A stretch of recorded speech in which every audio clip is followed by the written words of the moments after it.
और अब बात पश्चिम बंगाल की, जहां अगले 2 चरणों में उन सीटों पर मतदान होना है जहां मुस्लिम और मतुआ समुदाय का दबदबा है। लेकिन वोटिंग से पहले एंड मौके पर टीएमसी को एक के बाद एक 2 बड़े झटके लगे हैं, जो ममता बनर्जी का बना बनाया खेल बिगाड़ सकता है। ममता के इस पूरे खेल पर किसने फेरा है पानी और अगले चरणों में कौन मारेगा बाजी, रिपोर्ट देखिए।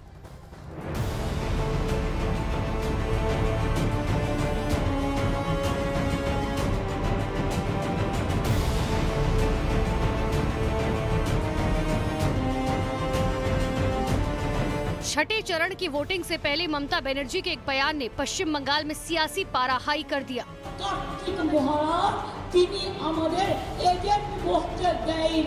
तृणमूल कांग्रेसेर ভোটের দুদিন আগে মুর্শিদাবাদে যে দাঙ্গাটা করিয়েছিলেন তার হোতা ছিলেন উনি, আমি সেই জন্য বলেছিলাম।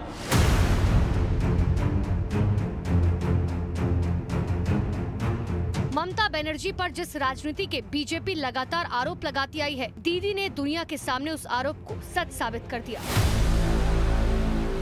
अब सवाल उठ रहा है कि क्या वाकई पश्चिम बंगाल में ममता बनर्जी मुस्लिम तुष्टीकरण की राजनीति कर सत्ता पर सवार होती हैं, या फिर पश्चिम बंगाल में मुस्लिम वोटर्स के छिटकने और अपनी जमीन खिसकने का ममता बनर्जी को डर सताने लगा है। ऐसा हम क्यों कह रहे हैं, आपको वो समझाते हैं। दरअसल पश्चिम बंगाल में इन दिनों सियासी हलचल बहुत तेज है। एक तरफ ममता बनर्जी का साधु संतों पर हमला, तो दूसरी तरफ ओबीसी रिजर्वेशन से 77 जातियों के हटाए जाने की चिंता। तो क्या ममता मुस्लिम वोटर्स के छिटकने से डर गई थी? सवाल ये कि क्या बंगाल में ममता बनर्जी ने सेल्फ गोल कर दिया है? क्या अपने ही खेल में फंस गई है ममता बनर्जी? और इसी बीच कोलकाता हाई कोर्ट के एक फैसले ने ममता की टेंशन और भी ज्यादा बढ़ा दी है। इसी बीच केरल में एलडीएफ सरकार के साथी दल आईएनएल ने कोलकाता में इस चुनाव में सीपीएम का साथ देने का ऐलान कर दिया। यानी कि चुनाव के बीच ममता बनर्जी को वो झटके जो इन्हें सीधे तौर पर प्रभावित करेंगे।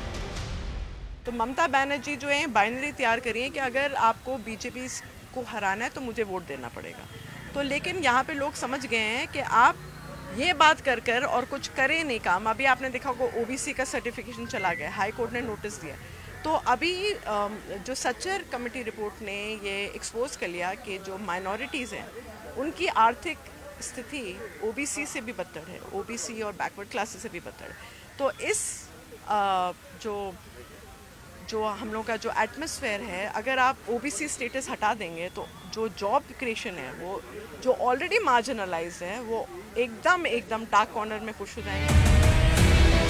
अब सवाल तो ये भी है कि क्या लेफ्ट से आईएनएल का साथ मिलने के बाद टीएमसी से मुस्लिम वोटर छिटकने लगेंगे और ममता बनर्जी के सारे समीकरण फेल हो जाएंगे, क्योंकि पहले आईएनडीआईए की नींव रखने के बाद बंगाल में लेफ्ट कांग्रेस के साथ ममता बनर्जी की बात नहीं बन पाई थी, जिसके बाद बिना गठबंधन के पश्चिम बंगाल में चुनाव लड़ने का ममता बनर्जी ने फैसला किया था। और अब लेफ्ट के नए साथी ने टीएमसी और ममता बनर्जी के खेल को पूरी तरह से बिगाड़ दिया। देश में आज के दिन में मुस्लिम पॉपुलेशन प्राय 40 से 45 करोड़ के बीच में, तो इतना बड़ा पॉपुलेशन को आप निगलेक्ट नहीं कर सकते। और दूसरे हमारा जो आईएनएल है वो एक सेकुलर है, कोई उसमें हमारे पास कम्युनल एलिमेंट एकदम नहीं है। और हम चाहते हैं कि जो हम समझते हैं कि लेफ्टिस्ट जो है वो असल में सेकुलर अगर कोई है तो लेफ्टिस्ट है।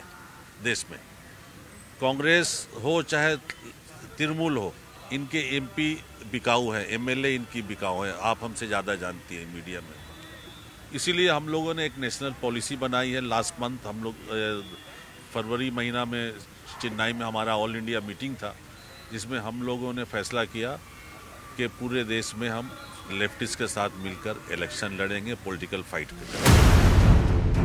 साथ ही मुर्शिदाबाद के चुनाव के बाद ममता बनर्जी ने ये कहकर बड़ा विवाद छेड़ दिया था कि भारत सेवाश्रम संघ के एक साधु कार्तिक महाराज ने उनके पोलिंग एजेंट को बूथ पर बैठने नहीं दिया। ममता ने भारत सेवाश्रम संघ, रामकृष्ण मिशन और इस्कॉन तीनों धार्मिक संगठनों पर उंगली उठा दी थी, जिसे लेकर टीएमसी पर पीएम मोदी, गृह मंत्री अमित शाह के साथ साथ बीजेपी नेताओं ने निशाना साधा था और धर्म गुरुओं के अपमान का आरोप लगाया था। कब बोली है? जबकि 5वें चरण के जस्ट पहले क्या बोलती हैं कि हमारे एजेंट को कार्तिक महाराज ने नहीं बैठने दिया। वो कहाँ? मुर्शिदाबाद जिले में।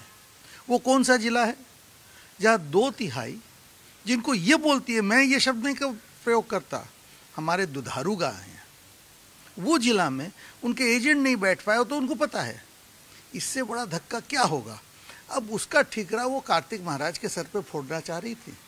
और उससे दूसरा संकेत कि भाई तुम 30%, कृपया 29 मत हो जाओ हमारे लिए, हम गिर जाएंगे, हमारा विकेट गिर जाएगा, हम बोल्ड हो जाएंगे, तो खड़े रहो। तो इसके लिए एक ही तरीका है कि अब हिंदू धर्म गुरुओं को कोसो।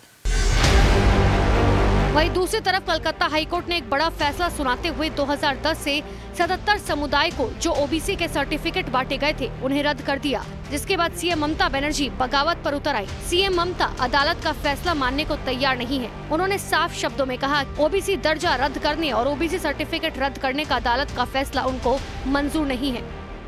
देखिए, हायर कोर्ट तो है, तो हर एक वर्डिक्ट से हम सहमत नहीं भी हो सकते। अगर नहीं सहमत है तो हम हायर कोर्ट में जाएंगे। इनकार करने का हायर कोर्ट में फिर अपील करने का हक तो है।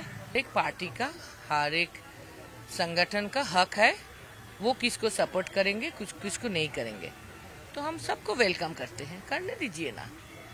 कभी कभी हमने तो देखा एआई मीम का वॉइस ही भी मोदी जी को सपोर्ट किया, तो इंडियन नेशनल लोग लेफ्ट को सपोर्ट करेंगे, करने दीजिए। हम फिर बोलते हैं, हम भरोसा रखते हैं पीपल के ऊपर, और we the people of India will tell the last word in 2024 election.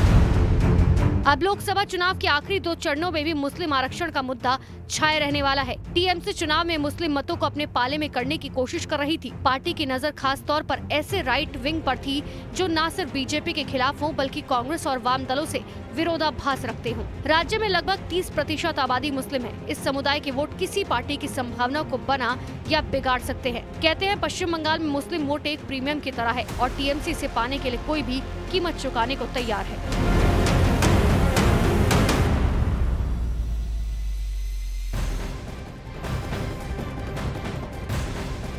OBC आरक्षण पर कलकत्ता हाईकोर्ट के फैसले पर ममता बनर्जी का बयान भी सामने आया। ममता बनर्जी ने कहा है कि ओबीसी रिजर्वेशन काटने नहीं दूंगी, ओबीसी का आरक्षण जिस तरीके से चल रहा है वैसे ही चलता रहेगा। आपको यहां बता दें कि कलकत्ता हाईकोर्ट ने 2010 के बाद जारी ओबीसी प्रमाण पत्रों को खारिज करने का फैसला दिया है, जिसे मानने से ममता बनर्जी ने इनकार कर दिया है। तो ममता बनर्जी की तरफ से एक बार फिर से यह बयान सामने आया। उन्होंने कहा है कि मैं ओबीसी रिजर्वेशन काटने नहीं दूंगी, मुझे हाई कोर्ट का फैसला मंजूर नहीं है, ओबीसी आरक्षण जैसा चल रहा है वैसे ही चलेगा।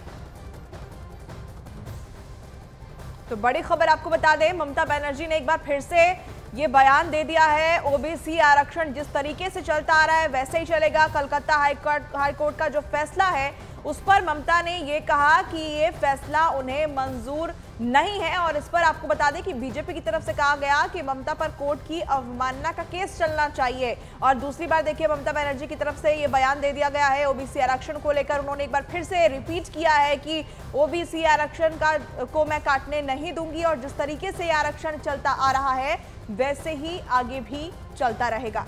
तो आपको बता दें, कलकत्ता हाईकोर्ट की तरफ से 2010 के बाद से जितने भी ओबीसी आरक्षण सर्टिफिकेट बांटे गए हैं उन्हें रद्द कर दिया गया है और साफ तौर पर उनकी तरफ से कहा गया है कि 2010 से लेकर 2024 के बीच जितने भी ओबीसी सर्टिफिकेट दिए हैं वो अमान्य होंगे।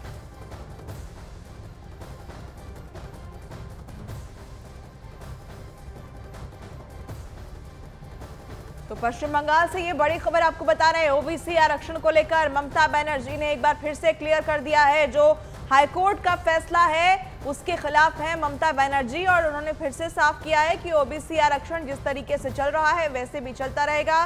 कोर्ट का फैसला ममता बनर्जी मानने से रहे।